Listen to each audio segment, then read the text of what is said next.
Teman-teman sekalian yang dirahmati Allah Subhanahu wa Ta'ala, ada satu pertanyaan: bolehkah kita menjalankan ibadah puasa sunnah Arafah di Indonesia, sedangkan di Arab Saudi itu sudah Lebaran?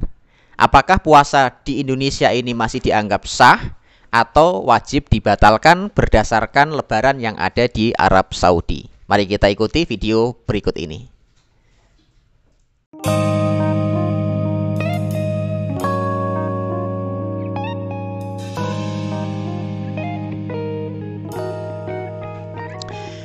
Bismillahirrahmanirrahim. Assalamualaikum warahmatullahi wabarakatuh.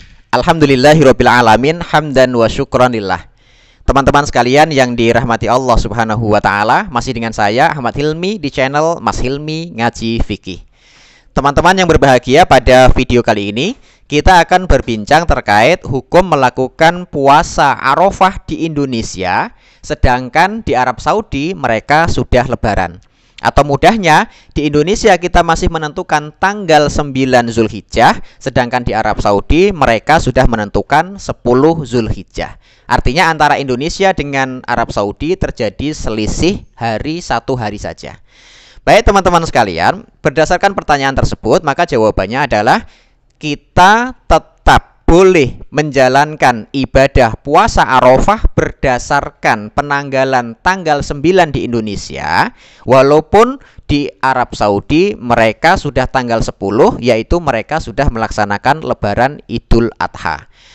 Kenapa demikian? Bahwa ibadah-ibadah tersebut memang erat kaitannya dengan penanggalan. Dan penanggalan yang dimaksud itu adalah mengikuti gerak bulan pada awal dan akhir bulan. Lah di Indonesia dan Arab Saudi boleh jadi cara melihat bulan atau waktu melihat bulannya itu berbeda. Karena tadi berdasarkan ru'yatul hilal. Boleh jadi di Arab Saudi sudah kelihatan, tapi di Indonesia belum kelihatan. Gitu.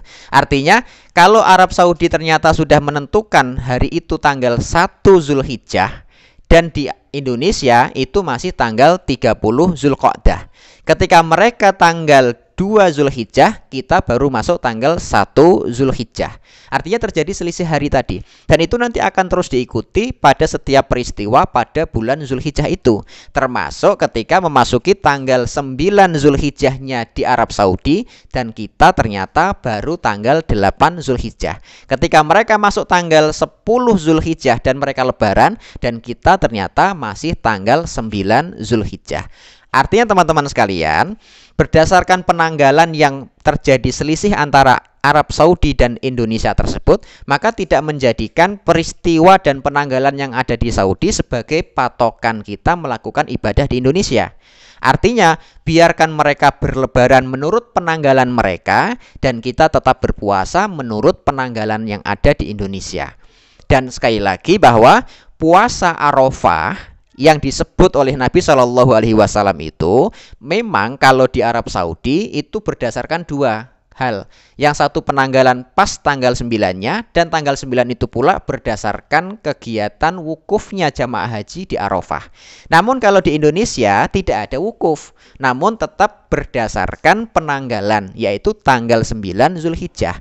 Artinya kalaupun mereka orang-orang Saudi atau penduduk Saudi itu sudah Lebaran tanggal 10 Zulhijjah menurut penanggalan mereka, maka kita di Indonesia tetap dianggap sebagai tanggal 9 menurut penanggalan kita sendiri. Kenapa? Tadi karena penentuan awal bulannya sudah selisih. Mereka masih sudah menganggap tanggal 1, kita masih menganggap tanggal 30 Zulqa'dah. Mereka menganggap tanggal 2 Zulhijjah, kita baru menganggap tanggal 1 Zulhijjah. Maka mudahnya gini, karena tadi berdasarkan penanggalan bukan berdasarkan peristiwa yang terjadi di Arab Saudi, maka puasa kita di Indonesia tetap dianggap sah. Hal ini pun senada yang disampaikan oleh Imam Zakaria Al-Ansori, bahwa puasa Arafah itu berdasarkan penanggalan, bukan berdasarkan peristiwa wukuf di Arafah. Artinya nanti masing-masing negara memiliki penanggalan yang sesuai dengan ru'yatul hilal di negara itu, maka tidak perlu melihat negara lainnya. Maka sekali lagi mudahnya, puasa kita di tanggal 9 Zulhijjah menurut penanggalan Indonesia tetap dianggap sah, walaupun di Arab Saudi mereka sudah memasuki penanggalan tanggal 10 Zulhijjah menurut penanggalan mereka. Baik, demikian yang dapat kami sampaikan. Aku qouli hadza, astaghfirullah li wa lakum. Assalamualaikum warahmatullahi wabarakatuh.